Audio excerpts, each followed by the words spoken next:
Big news from the federal Conservatives today as the MP-elect Damien Kurl said he's going to give up his Alberta riding so that Pierre Poilievre can run for that seat. Now, the Conservative leader posted on social media today saying, "It is with humility and appreciation that I've accepted Damien Kurl's offer to resign his seat in Battle River Crowfoot so that I can work to earn the support of citizens there to serve them in Parliament."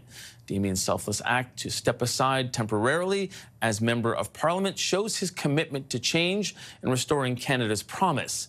He went on to say, "I will work to earn the trust of the good people of Battle River Crowfoot, and I will continue to hold the Liberal minority government to account until the next federal election, when we will bring real change to all Canadians." Now today, Prime Minister Mark Carney said he'll call that by-election as soon as possible.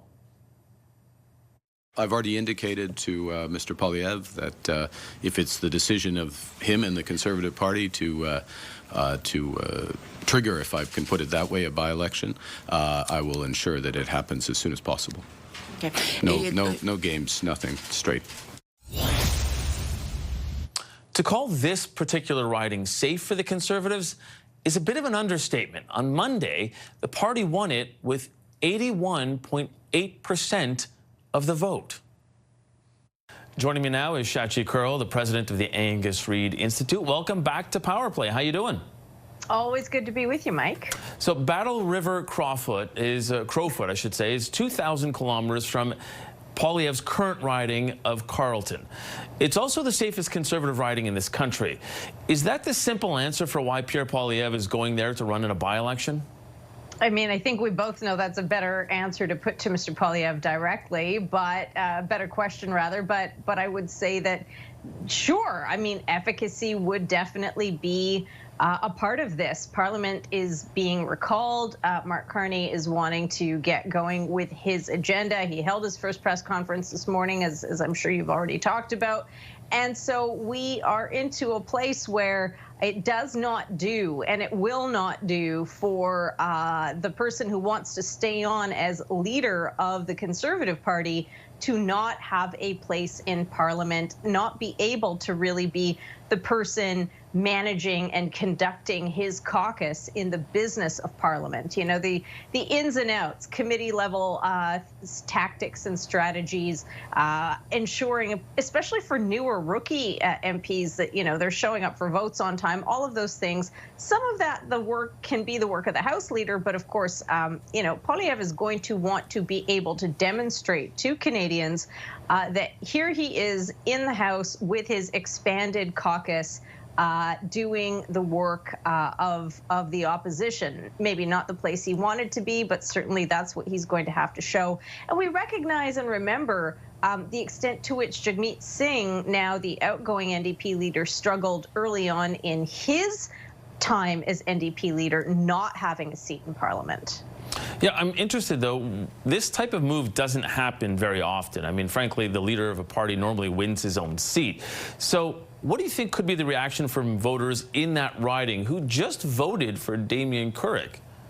I mean, my understanding is that that is a riding that votes very enthusiastically Conservative and has done so over several terms. So I don't anticipate that this is going to be something that ruffles too many feathers in that riding. But hey, you couldn't take Nepean for granted. Sorry, you couldn't take Carleton for granted. True. So you certainly can't take Crowfoot for granted either. But I would say that that's less of a bar than the leader of the party being stuck outside the chamber would be. And you know, there is precedent. There have been plenty of situations where newly elected leaders in leadership races have needed to ask a caucus member to stand down, step aside.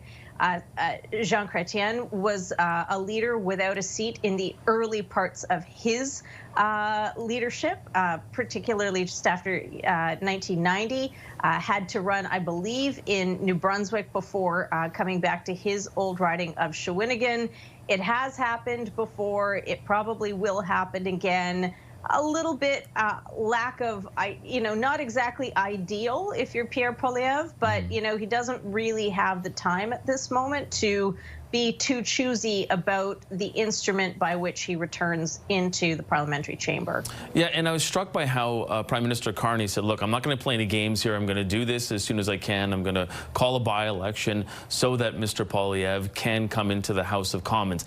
Polling data from your firm shows that 9 in 10 Canadians are concerned about the prospect of a recession within a year. So how much pressure will there be on all political leaders, do you think, to make this parliament work when it is all finally constituted again?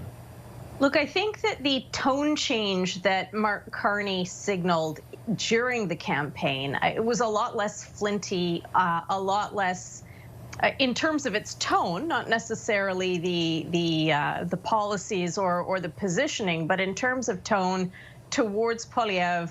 And in turn, we saw the handshake at the debate, for example. I think Carney certainly, and maybe Mr. Poilievre as well, have started to understand the assignment around now is not the time to revert to tactics of the past where both leaders are kind of going nya, nya, nya at each other, that there is an expectation on part of Canadians that this parliament does need to work, that these are busy and serious times, that there are greater issues at play than who's up and who's down in terms of scoring political points. And I think that Carney is signaling that he's trying to take the tone and elevate it, and maybe take the snark and bring that down a little bit, and bring a level of political maturity to this working parliament. We'll see how it lasts. Yeah, and I'm guessing that people that you're polling would probably want to see that as well, considering how worried they are about the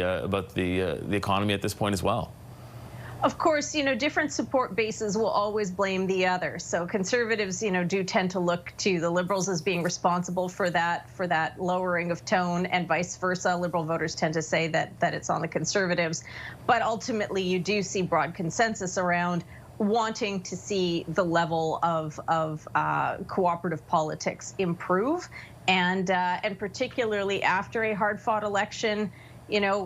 This is a time where, yes, the serious issues are there. Canadians are concerned about the prospect of a recession. They continue to have a lot of anxiety around the impact of tariffs. We saw more job layoff announcements today out of Ontario. You've got very serious issues coming out of certain leaders and politicians in Alberta and Saskatchewan in terms of those two provinces not feeling like they are being properly respected within Confederation. There's a lot of heavy lifting for this parliament to do, and as the season turns, Canadians themselves are perhaps less inclined to be following the day in, the day out of the political machinations, and more just looking to parliament and government to get it done. All right, we're going to have to leave it there. President of the Angus Reid Institute, Shachi Kurl, thanks so much for joining us. Thanks for having me.